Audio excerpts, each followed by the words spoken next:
and joins us now. So let's talk about where the race is, because in some battleground states, the polls seem to have been narrowing. Let's put it up here. Arizona, Trump still leads, though one poll has got Harris up by 2.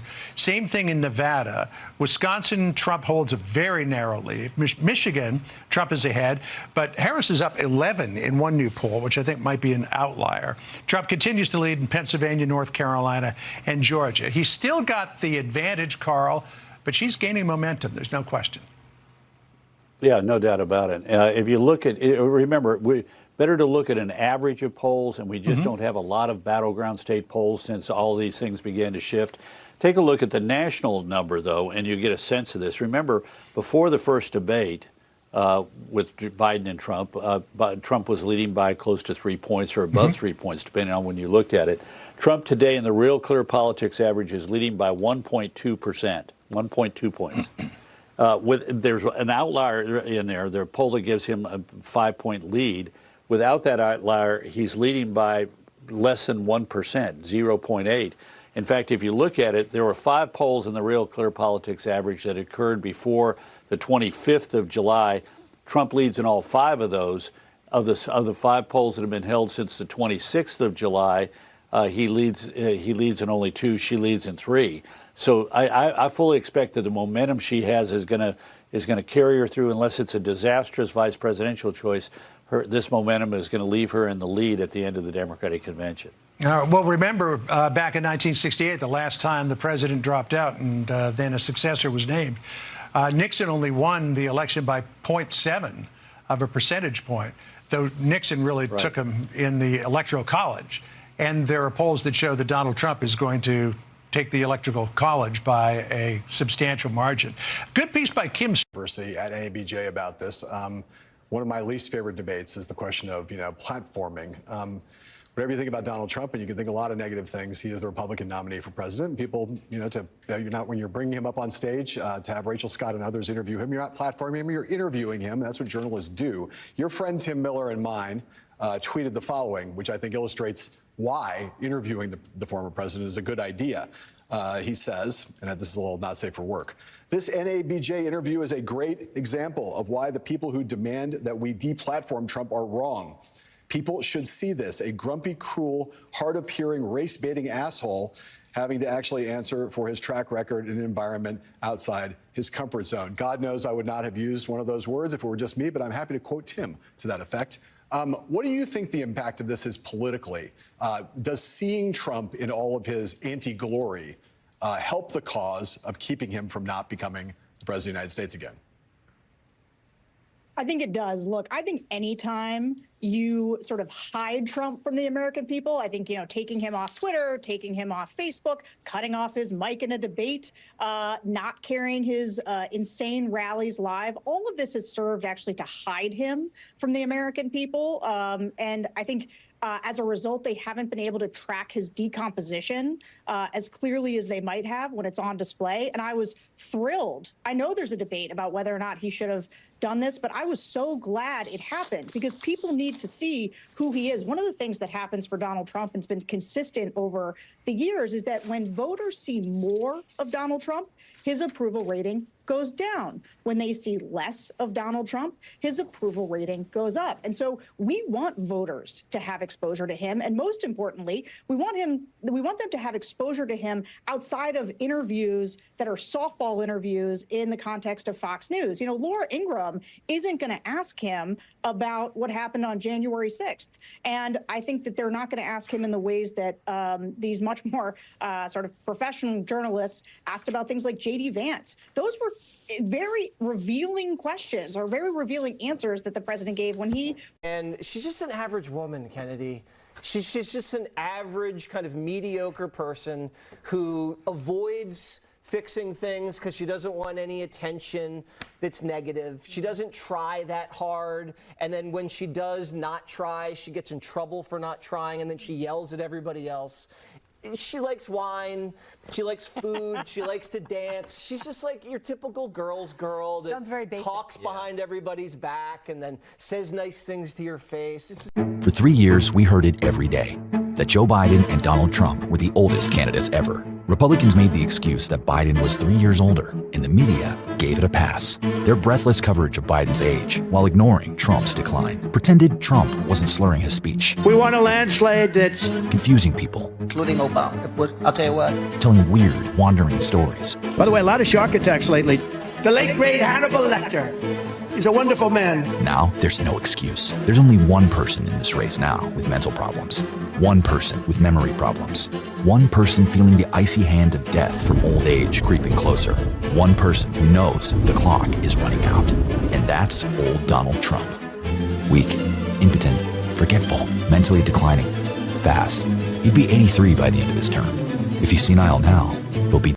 I actually think there's a very simple solution to this DEI garbage that Trump and the rest of his cronies are coming out with regards to Kamala Harris. It isn't too difficult to see what they really mean. I just think every single time they say something, it needs to be fact-checked. You need to be, whether it's somebody on Twitter with 10 or whatever it's called, 10 followers or whatever, people need to come down hard on it, because that way they'll realize that there's more of us than them, that hate is not something we actually do. Just look at this clip, which is now resurfacing. This should be shared. All right. If you've ever doubted or questioned whether Don Shitsy Pantsy, or as he's called now, Don Old, has got xenophobic rooted nastiness in his DNA, here's some evidence. Is this you discussing Indian blood? We're going to judge people by whether they have Indian blood, whether they're qualified to run a gaming casino or not? that probably is me, absolutely. Because I'll tell you what, if you look at some of the reservations that you've approved, you, sir, in your great wisdom have approved, I will tell you right now, they don't look like Indians to me, and they don't look like the Indians. Now, maybe we say politically correct or not politically correct. They don't look like Indians to me, and they don't look like Indians to Indians, and a lot of people are laughing at it, and you're telling how tough it is, how rough it is to get approved. Well, you go up to Connecticut, and you look. Now, they don't look like Indians to me, sir. Thank God that's not the test of whether or not people have rights in this country or not, whether or not they pass your look test. Depends whether or not you're approving it, sir. No, it's not a question whether I'm approving it. It's not a question whether I'm approving it. Mr. Trump, you know in the history of this country where we've heard this discussion before, they don't look Jewish to me. Oh, really? They don't look Indian to me. They don't look Italian to me. Mm-hmm. And that was a test for whether people could go into business or not go into business, whether they could get a bank loan. You're too black, you're not black enough. The other thing to bear in mind is that Trump and co want people to be agitated. It keeps the story going. They want everyone to say, oh, he said that. Whereas really, perhaps I think Jasmine Crockett, so listen to what she has to say, because that is how, on top of fact check and everything, that is the reaction. Not the reaction they want, the screaming reaction, etc. And she also, something else she does say, and I think it's really important, look at I'll say this, the black faces within the Republican Party. Dr. Ben Carson, he's an embarrassment. Hasn't said anything about Trump's recent BSing. Tim Smith, or Tim Scott, is Tim Scott still getting married? Well, he's disappeared. Who's got it? Where is Tim? Anybody know? Tim Scott is missing. And there's Jasmine Crockett says, Byron Donald Duck. Is that his name? Byron Seriously. Byron Donaldson. Byron Donaldson is probably one of the most self-loathing people you could ever come across. You can guarantee that guy has no mirrors. Even in the car, I can't see myself. I don't like how I look. He's somebody he's convinced he looks totally different to how he is, by the way. Byron, you're a former criminal. Just putting the fact out there, by the way. Just putting the fact out there. And as someone who is known as being a fighter, I think that they love that she is pushing back, and she's pushing back hard, because for so long people kept trying to say the Democrats were weak. But right now, the only person that looks weak is Trump. He doesn't have an answer for the vice president, and all he wants to do is talk about her behind her back. But as she stated in Atlanta this week, if he's got something to say it to her face. And, well, we'll just see if he absolutely decides that he's still going to skip out on that debate, or if he's actually going to, join her on stage. Yeah. We just saw the president down in Austin, Texas this week. And what was he doing? He was commemorating the work of a great Texan, LBJ. And so we want to move this country forward. And that's the option that you get with a Kamala Harris. Yeah. Or you can go back to the 1960s where they've got the likes of Byron Donalds glorifying the Jim Crow era as he's married to a white woman that he wouldn't have been allowed to get married to. Something else which does add to the conversation as well is what they call the level of news insecurity. The Conservative News Network, for example, this week, CNN, they've got rid of all of their opinions. I know that sounds funny, but on their website, they're not literally hearing opinions anymore because their whole thing is it's got to be clickbait. That's how they're doing their news programs now. They don't want anything which looks into details, which looks facts. They just want confrontation. So, like, they're loving all of this DEI stuff because that for them is they can get a talking head on from the Republican Party who will say something really ridiculous, and then they'll got somebody in from Kamala's setup to defend it, and that's what they want. They just want the clash, okay? Whereas in a real world, but listen to what the union guy has to say about Kamala.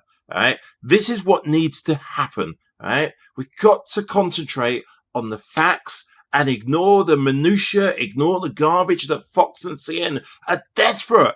All right, they are like, this is like laxative for them after a constipated while of nobody being interested. Now they're like, they are.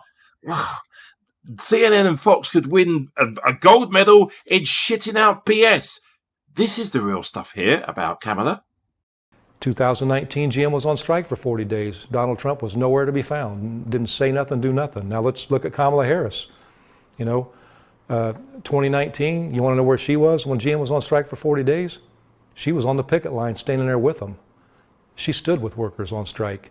You look at 2023 in our sit-down strike last year, our stand-up strike, and you look at what was going on with Lordstown workers under Trump got left behind. Their plant got closed in Ohio. Workers were scattered all over the country to GM plants. Under Biden and Harris and their administration, they went to work with us in bargaining to save a community in Belvedere, Illinois. Contrary to what Trump says, through the IRA, the Biden-Harris administration created billions of dollars to encourage companies to locate battery work in the USA and to partner with unions in doing that. So they would be good paying jobs, standard setting jobs. You go back now in Lordstown, Ohio, where Trump left people behind and they were dispersed all over the country. Under Kamala Harris and Joe Biden, workers are now transferring back to Lordstown because they can get a job at the Altium battery plant there. They're bringing people home that Trump left behind. And on top of that, like I said, Belvedere, Illinois, same story. That plant was left for dead. The Biden administration, Kamala Harris went to work with us to find out what they could do. They got billions of dollars put in play to help save that community. There's product going there. There's a battery plant going there. And so it's a tale of two stories here. Donald Trump represents the billionaire class and the corporate class. And Kamala Harris has a history and a track record of standing up with working class people. So it makes the decision pretty easy for us. If you have any level of social media, whether it's Facebook or Instagram or anything, I'd just love you to share this clip for the simple reason what you're about to see to me sums up everything that's wrong with a lot of people who are politicians. JD Vance illustrating perfectly, who just do not live in the real world, who use language that clearly shows they're not thinking about what they're talking about, that is insulting, derogative, and just wrong, to keep it simple. Listen to what JD Vance says with regards someone who may have been the result of incest or rape. Just listen to what he says and the word he uses. You can't, you tell me, comment section, please. Should a woman be forced to carry a child to term after she has been the victim of incest or rape? Look, my view on this has been very clear, and I think the question betrays a certain presumption that's wrong. It's not whether a woman should be forced to bring a child to term, it's whether a child should be allowed to live, even though the circumstances of that child's birth are somehow inconvenient, or a problem to the society.